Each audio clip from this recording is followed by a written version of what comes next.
રાજ્યમાં કાળઝાળ ગરમીમાં શેકાવા માટે તૈયાર રહેજો, કારણ કે આગામી 3 દિવસમાં અંગ દજાડતી ગરમી પડવાની હવામાન વિભાગે આગાહી કરી છે। અમદાવાદમાં 26 એપ્રિલે હવામાન વિભાગે રેડ એલર્ટ આપ્યું છે અને આજે ઓરેન્જ એલર્ટ અપાયું છે। સાથે 26 થી 28 એપ્રિલ સુધી હીટવેવની આગાહી છે। અમદાવાદ, બનાસકાંઠા, સાબરકાંઠા, ગાંધીનગર, વડોદરા, રાજકોટ, સુરેન્દ્રનગર, અમરેલીમાં ગરમ પવન ફૂંકાશે।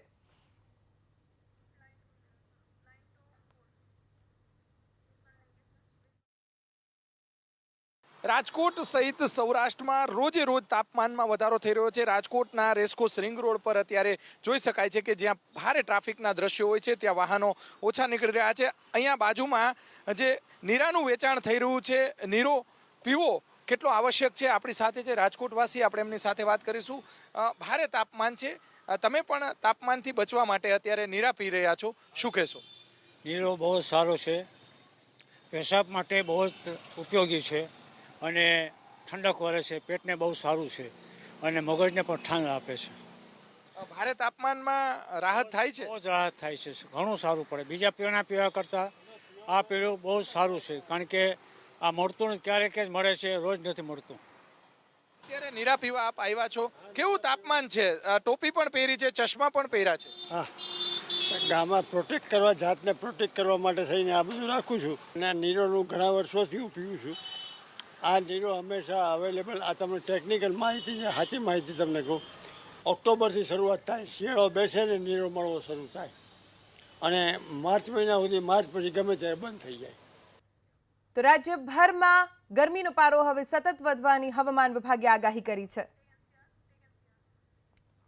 कि अभी अहमदाबाद के लिए हमने अगले 2 दिन के लिए ऑरेंज अलर्ट दिए हुए हैं। हम एक्सपेक्ट करते हैं कि ऑरेंज रहेगा, मतलब टेम्परेचर 43 से 44 डिग्री सेल्सियस के आसपास रहेगा अगले 2 दिन में। एंड सब्सिक्वेंट जो 3 डेज है उसमें हमने रेड अलर्ट दिया है अहमदाबाद के लिए। हम एक्सपेक्ट करते हैं कि उसमें टेम्परेचर और बढ़ने का, मतलब 45 छूने का संभावना है डे 3 से 25-26, मतलब डे 3 से 45 टच करने का संभावना है अहमदाबाद में। રાજ્યમાં કાળઝાળ ગરમીની શરૂઆત થઈ ચૂકી છે। હાલ દ્રશ્યોમાં આપ જોઈ શકો છો કે રોડ ઉપર પણ લોકોની જે અવર જવર છે તે અત્યારે ઓછી થયેલી જોવા મળી રહી છે। ખાસ જે પ્રકારે હવામાન વિભાગની આગાહી જોવા મળી છે કે 26 થી 28 તારીખ જે હીટવેવની આગાહી આપવામાં આવી છે। ખાસ કરી રાજ્યમાં ઉત્તર અને પશ્ચિમ જે પવન ફૂંકાશે અને આ પવનના કારણે હીટવેવની અસર જોવા મળશે। ખાસ અમદાવાદ, બનાસકાંઠા, સાબરકાંઠા, ગાંધીનગર, વડોદરા, રાજકોટ, સુરેન્દ્રનગર, અમરેલી, તદુપરાંત જે કહી શકાય કે આ તમામ રાજ્યો છે કે જ્યાં ગરમ પવન છે તે ફૂંકાશે। સાથે સાથે જો તાપમાન છે તે 44 ડિગ્રી સુધી પહોંચવાની સંભાવના દેખાડવામાં આવી છે। અમદાવાદમાં હાલ જે ઓરેન્જ એલર્ટ આપવામાં આવેલું છે, ત્યારે આગામી સમયમાં 26 એપ્રિલના રોજ અમદાવાદની અંદર રેડ એલર્ટ આપવામાં આવશે। કહેવાય છે કે અમદાવાદનું જે તાપમાન છે તે 44 ડિગ્રી સુધી પહોંચે તેવી બી સંભાવના વ્યક્ત કરવામાં આવી છે। ત્યારે તમામ જે અમદાવાદવાસીઓ છે તેમને એક અપીલ કરવામાં આવે છે કે જે આ ગરમીની અંદર ખાસ જે ગરમીમાં રક્ષા મળે તે પ્રકારના જે પીણા છે, શેરડીનો રસ છે, જે જ્યુસ છે, કાં તો લીંબુ શરબત છે, તે પ્રકારના પીણા પીવા જોઈએ, જેથી કરી જે આ કાળઝાળ ગરમીની જે શરૂઆત થઈ છે તેની સામે રક્ષણ મેળવી શકાય। કેમેરા પર્સન પ્રભાત ઠાકોર સાથે મયુર મેવાડા, એબીપી અસ્મિતા, અમદાવાદ।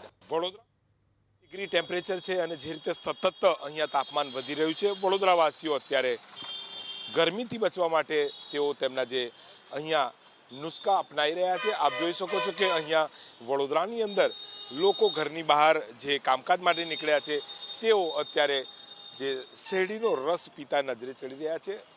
વાત કરીએ તો જે રીતે શહેરની અંદર સતત તાપમાન વધી રહ્યું છે, કેમ કે જે છેલ્લા 1 અઠવાડિયા પહેલાં તાપમાન ઉતર્યું હતું તે ફરીને એકવાર વધી રહ્યું છે। ત્યારે અહીંયા જે રસ પીવા આવ્યા છે તેમની સાથે પણ વાત કરવાની કોશિશ કરીશું કે તેઓ શું કહી રહ્યા છે, કેમ કે લગભગ 42 ડિગ્રી ટેમ્પરેચર છે। શું કહેશો? તાપમાન ખૂબ જ વધી રહ્યું છે। તાપમાન વધી રહ્યા છે, ગરમી છે, ગરમી લીધે લોકો રસ પીવે છે। લોકો અંદાજે સાહેબ 42-43 ડિગ્રી હશે મારા અંદાજ પ્રમાણે, એવો અંદાજ લાગે છે। એમ થોડું ઠંડક વાતાવરણ આવું થવું જોઈએ, પહેલા કરતાં ગયા વર્ષ કરતાં વધારે ગરમી પડી છે। સતત ગરમી વધી રહી છે। અન્ય લોકો સાથે વાત કરીએ। સાહેબ, ગરમીથી બચવા માટે રસ પી રહ્યા છો, શું કહેશો? ગરમીથી બચવા માટે જ રસ પી રહ્યા છે। 42% ડિગ્રી છે, રસ પીવું, શેરડીનો રસ સારો રહે છે। કાળઝાળ ગરમીથી લોકો હેરાન પરેશાન થઈ ચૂક્યા છે, ત્યારે ગુજરાતનું આર્થિક પાટનગર સુરત સુમસામ જોવા મળે છે। આ રસ્તો છે, કહી શકાય કે ખૂબ જ ભરચક રસ્તો માનવામાં આવતો હોય છે, પરંતુ ગરમીની કારણે જે રીતે લોકો ત્રાહિમામ પોકારી ઉઠ્યા છે તેનાથી નિજાત મેળવવા માટે લોકો એન કેન પ્રકારે પ્રયાસ કરતા હોય છે. આઈસ્ક્રીમ પાર્લર હોય કે પછી ગોલા પાર્લર હોય, શરબત પાર્લર હોય, આ તમામ પાર્લરો પર અત્યારે હાલ ભીડ જોવા મળી રહી છે. લોકો ગરમીથી હેરાન પરેશાન છે ત્યારે સ્વિમિંગ પુલનો સહારો પણ લેતા હોય છે, લસ્સીનો સહારો લેતા હોય છે. આ રીતે શરીર ઉપર મોઢું બાંધીને આવવું પડતું હોય છે. ગરમી કેટલી હેરાન કરી રહી છે અત્યારે. બહુ લૂ લાગે છે. રૂમાલા ભીનો કરી નીકળવી તે ઘરે કોલેજ પગવી જાય હુકાઈ દે, પાછો 2 વાર ભીનો કરવો પડે હોય છે. બિલકુલ જોઈ શકો છો, ગરમીથી બચવા માટે લોકો અહીં લસ્સીના કેન્દ્ર ઉપર મોટી સંખ્યામાં લોકો આવી રહ્યા છે. ગરમીથી નિજાત મેળવવા માટે એન કેન પ્રકારે પ્રયાસ કરતા હોય છે. આપ આવ્યા છો, ગરમી કેટલી છે, કેટલું હેરાન થવું પડે છે? હા, વધારે હેરાન થવું પડે છે. કાયમ કરતાં હમણાં વધારે છે ગરમી. કઈ રીતે ગરમીથી બચવાના પ્રયાસો કરતા હો તમે?